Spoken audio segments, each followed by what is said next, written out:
सरकारी कर्मचारियों को ड्यूटी के दौरान राज्य सरकार की अनुमति के बिना गिरफ्तार नहीं किया जा सकेगा। यानी कि सरकारी शब्दों में मैं आपको बताऊं तो जो लोक सेवक होते हैं उनको ड्यूटी करने के दौरान गिरफ्तार करने से पहले अब पुलिस को सरकार की मंजूरी लेनी पड़ेगी। जी हाँ, और अगर ऐसा होता है तो सबसे बड़ा सवाल यह है कि पोक्सो एक्ट के तहत अगर आप किसी कर्मचारी पर आरोप लगे हैं तो क्या फिर भी उसे गिरफ्तार करने से पहले सरकार से पूछना पड़ेगा?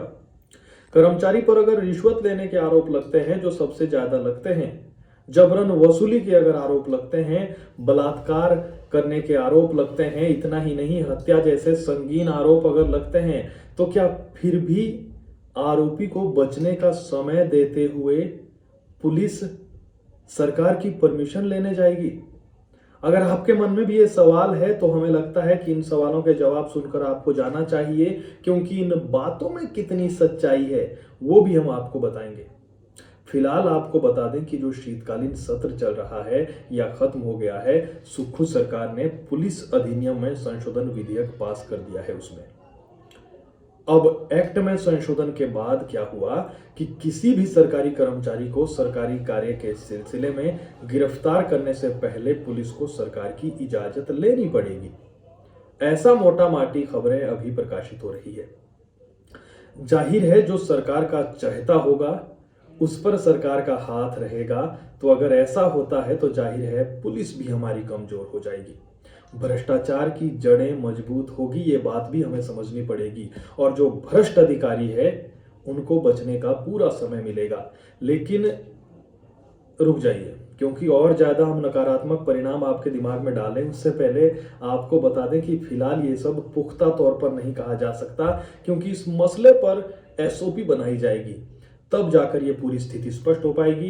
क्योंकि मुख्यमंत्री साहब ने तो यहां तक कहा है कि रिश्वत और हत्या जैसे संगीन मामलों में गिरफ्तारी करने से संबंधित मामलों पर गिरफ्तारी की जा सकती है, उस पर कोई रोक नहीं है। उन्होंने कहा है कि ऐसे मामलों के लिए जिसमें कार्यालय का कोई अधिकारी या तो कर्मचारी के खिलाफ द्वेष भावना से कुछ आरोप लगाएंगे, मतलब जाहिर है बदले की भावना से या द्वेष भावना से कोई आरोप लगाएगा कार्यालय का ही कोई आदमी, तब ये प्रावधान लागू होंगे।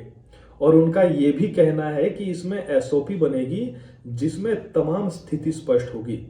मुख्यमंत्री ये भी कहते हुए नजर आए जब हमने सुना कि सीआरपीसी और बीएनएस की किसी भी कानूनी धारा को प्रभावित नहीं किया गया है, ना ही उसे छेड़ा गया है।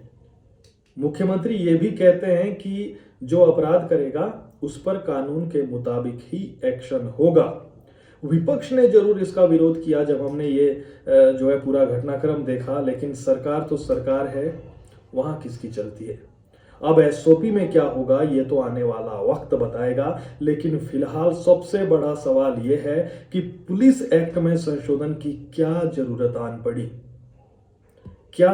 आन पड़ी। कितने सरकारी कर्मचारी और अधिकारियों की द्वेष भावना से अब तक गिरफ्तारी हुई, अगर हुई तो कितनी हुई, ये आंकड़ा भी अगर सरकार साथ में रखती तो हमें लगता कि कहीं ना कहीं सरकार अच्छे दिशा की ओर बढ़ रही है। क्योंकि मुख्यमंत्री तो कुछ भी कह देते हैं, कहने को क्या है। मुख्यमंत्री और उनके मंत्री भरी सभाओं में ये भी कहते नजर आते हैं कि हमने 30,000 नौकरियां दी, हमने 32,000 नौकरियां दी, कितनी हजार नौकरियां दी वो सरकार जाने। लेकिन जब विधानसभा के भीतर उनसे सवाल पूछा जाता है तो कह रहे थे कि जानकारी एकत्र की जा रही है। जब सरकार के पास आंकड़ा नहीं मिला तो हम सोचने को मजबूर हो गए कि बीते दिनों मुख्यमंत्री साहब ने कहा था कि हमने रिकॉर्ड नौकरियां दी है। जब रिकॉर्ड नौकरियां दी है तो जाहिर है जानकारी इकट्ठा करने में समय लग रहा होगा। खैर, ध्वनि मत से हिमाचल प्रदेश पुलिस संशोधन विधेयक 2024 पारित हो जाता है। बीजेपी विरोध करती है तो मुख्यमंत्री कहते हैं कि मुख्यमंत्री ये कहते नजर आते हैं कि भाजपा के लोग कर्मचारियों के हितों में है ही नहीं। शीतकालीन सत्र में सुक्खू सरकार ने पुलिस अधिनियम में संशोधन विधेयक पास किया। पूरी खबर पर अब आपकी क्या राय है? हमें लगता है कि यह महत्वपूर्ण होता है कि हम और आप क्या सोचते हैं। कमेंट करके आप जरूर बताएं। फिलहाल एसओपी के बाद ज्यादा कुछ कहा जा सकता है, लेकिन जो होना था वो हो गया। नमस्कार।